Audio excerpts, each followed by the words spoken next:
How to fix unable to connect, please try again later problem and WhatsApp. So let's go. So first go to setting.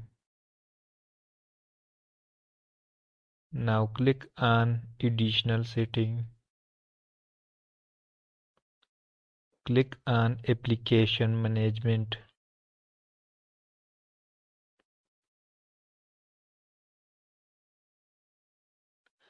Now scroll down and find WhatsApp.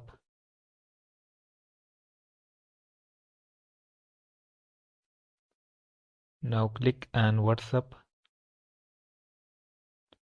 Now clear cache and click on force stop. Tap on OK.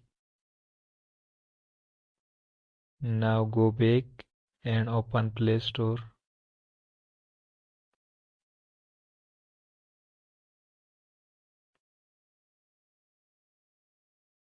Now search